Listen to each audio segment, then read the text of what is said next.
नमस्कार, फिर पैसा बोलता है में आपका स्वागत है। मैं आनंद श्रीनिवासन।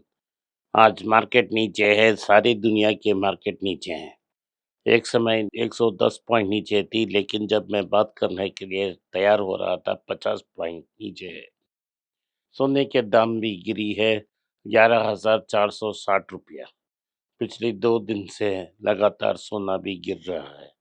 चांदी में भी ड्रॉप है और डॉलर अब 8860 के पास पास ही है। तो आज की मुख्य खबर है कि अमेरिका में कल बड़ा क्रैश हुआ था, लेकिन इतना बड़ा नहीं है कि करेक्शन हो जाए। अभी तक 10% की करेक्शन भी नहीं हुई है, लेकिन पिछले 3-4 दिन से जो करेक्शन हुई है, उसमें से $2 ट्रिलियन की नुकसान हो चुकी है S&P 500 में। भारत की टोटल मार्केट कैप लगभग 5 ट्रिलियन है।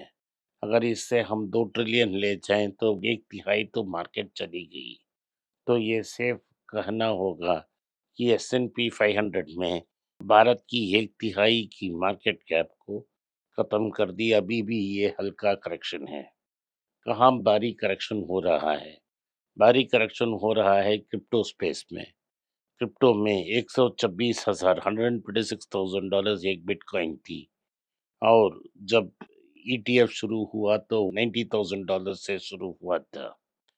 कल रात अमेरिका में बिटकॉइन का दाम $86,000 तक पहुंच गया, $86,000। लगभग 40,000 की गिरावट, $40,000 की फॉल है। ये लगभग 35 to 40% के बीच एक नंबर तक का गिरावट है। लेकिन अगर इसको आप भरपाई करना चाहते हैं, लगभग 50% की रैली होना चाहिए।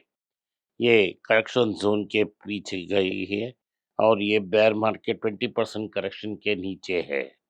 अगर और करेक्शन आज रात होती है कि वो डीप आउट ऑफ मनी हो जाएगा। लोग समझ बोल रहे थे कि क्रिप्टो एक नया गोल्ड है। गोल्ड में इतना बड़ा करेक्शन नहीं हुआ है, सिर्फ $200 का करेक्शन ये काउंट्स में हुआ है। ये सिर्फ 2-3% की करेक्शन है, लेकिन बिटकॉइन तो लगभग 40% गिर चुका है। इसका मतलब है कि एनी ह्यूमन कंस्ट्रक्ट इज फैलिबल। अगर मनुष्य ने कोई प्रोडक्ट डिजाइन किया, बनाया है, वो फैलिबल है। सिर्फ गोल्ड इनफैलिबल है क्योंकि उनके पास लिमिटेड क्वांटिटी है। अगर इंटरेस्ट रेट बढ़ती है तो गोल्ड की रेट गिर जाएगी। अगर इंटरेस्ट रेट नीचे आती है तो गोल्ड की रेट ऊपर जाएगी। अभी तक चाइना और अदर सेंट्रल बैंक्स ने गोल्ड को खरीदकर गोल्ड को एक हाई पोजीशन में रखा है। अगर जेरोम पोल रेट कट करते हैं तो गोल्ड का दाम में और इजाफा आ सकती है। मार्केट डायरेक्शन को डिटरमिन करने के लिए पवल के लिए वेट कर रही है गोल्ड की मार्केट। ये रहा इंटरनेशनल मार्केट का न्यूज़। और गिर सकता है मार्केट।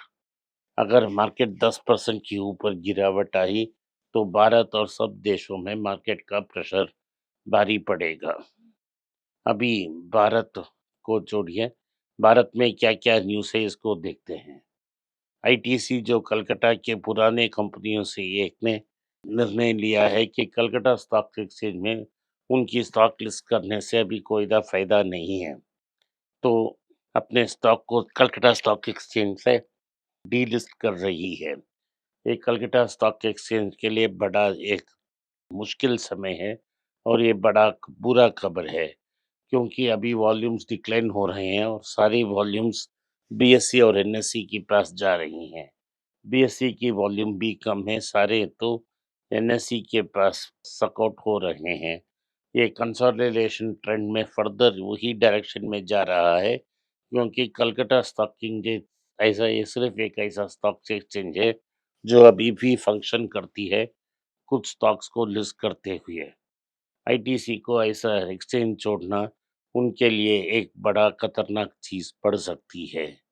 इंडसइंड बैंक ने एक मेजर ओवरऑल अनाउंस की है और उन्होंने ये भी कहा है कि राजीव आनंद ने कहा है कि अगले साल आरओए के पॉजिटिव और अच्छा नंबर जाने का ही उनका टारगेट है। वो कह रहे हैं कि मेजर लोग टीम में फिल करने के लिए ला रहे हैं, लेकिन ये एम्प्लॉयमेंट को बढ़ेगा नहीं। अनेक सीनियर लोग अभी जा चुके हैं और जा रहे हैं। उन पोजीशन को फ़ुल करने के लिए वो आदमी लाएँगे। इकोनॉमिक टाइम्स ने एक रूमर छपी कि वो कॉन्फिडेंस कैपिटल के लिए सर्च कर रहे हैं। लेकिन राजीव आनंद ने कहा है कि बैंक सफिशिएंटली फंडेड है और उनकी कैपिटल स्ट्रक्चर स्ट्रांग है, कि उनको के पास सीआर रेशियो 16.5 है और बेसल रेशियो जो और स्ट्रिक्ट होती है उसके अनुसार 15.5% उनकी जो कैपिटल एडिक्वेसी रेशियो है। तो बैंक को सेफ मानते हैं, लेकिन कॉन्फिडेंस के लिए वो और कैपिटल लेना चाहते हैं। ये इकोनॉमिक टाइम्स का दावा है। राजीव आनंद ने इसे बिल्कुल निराकर कर दी है। ज़ाइडस लाइफ साइंसेस ने एक 5,000 करोड़ क्यूआईपी डालने की फैसला की है। एक बड़ी इन्वेस्टर से 5,000 करोड़ लेके नया शेयर्स और बॉन्ड्स इश्यू करने के बारे में बात की है। एल&टी ने एक एडवांस्ड मैन्युफैक्चरिंग डिवीज़न शुरू की है। इसमें वो सेमीकंडक्टर्स और चिप्स को मैन्युफैक्चर करेंगे और भारतीय डिफेंस फोर्सेस के लिए चाहिता चिप्स मैन्युफैक्चर करेंगे। महिंद्रा एंड महिंद्रा ने अगले 10 साल के लिए अपना प्लान अनाउंस किया है ऑटो, हेवी व्हीकल्स और ट्रैक्टर्स में। उन्होंने ये भी कहा है कि वो महिंद्रा हॉलिडे रिसॉर्ट्स में और इन्वेस्टमेंट करेंगे और लग्जरी रिसॉर्ट्स भी बनाएंगे। टीपीजी जो ग्लोबल एक फंड है, उन्होंने टीसीएस के साथ टाई अप की है नया डेटा फर्म्स बनाने के लिए। ये दोनों मिला के टीसीएस की सब्सिडरी में एक $2 बिलियन की कैपिटल डालेंगे।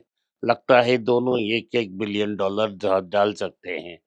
इसमें और डेट इंस्ट्रूमेंट्स लगा के डेटा फिल करने की प्लान है।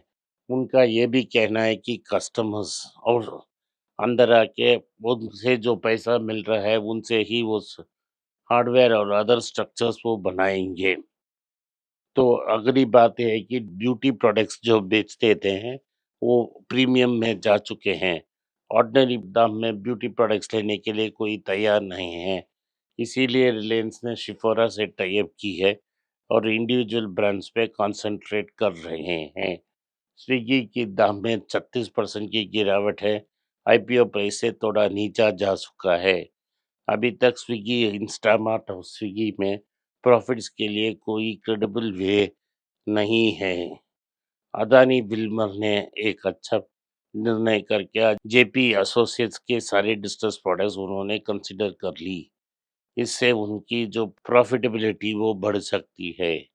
भारत में इलेक्ट्रॉनिक्स नंबर 1 एक्सपोर्टर बन चुके हैं, क्योंकि अमेरिका ने आईफोन पे टैरिफ लगाने से चूक दिया गया है। तो भारत से अनेक इलेक्ट्रॉनिक टेलीफोन्स बेच रहे हैं और वो मैन्युफैक्चरिंग कैपिटल ऑफ टू हैंडफोन्स बन चुके हैं। अमेरिका में वेरिज़ोन नाम का एक बड़ा टेलीकॉम प्लेयर है। उन्होंने 13,000 जॉब्स को ख़त्म कर दी है। अनेक भारतीय लोग इस कंपनी में काम करते थे, उनका नौकरी भी चला गया। आज के लिए इतना ही। आपने इस पॉडकास्ट को सुना, इसके लिए मैं आपका आभारी हूँ। हो सके तो वीडियो को लाइक कीजिए, चैनल को सब्सक्राइब कीजिए और बेल नोटिफिकेशन दबाएं। इस वीडियो को अपने दोस्त और रिश्तेदार के पास भेजें और उन्हें देखने की आग्रह करें। नमस्कार, धन्यवाद, जय हिंद। नीचे एक ईमेल स्क्रॉल हो रहा है। इसका ईमेल एड्रेस है पैसा बोलता है .np@gmail.com। अगर आप मुझसे संपर्क करना चाहते हैं तो इस ईमेल में मेल भेजें, मेरी टीम आपसे बात करेगी। फिर से बता रहा हूँ मैं, पैसा बोलता है .np@gmail.com। इसमें आप मेल भेज सकते हो, मेरा टीम आपसे संपर्क करेगा।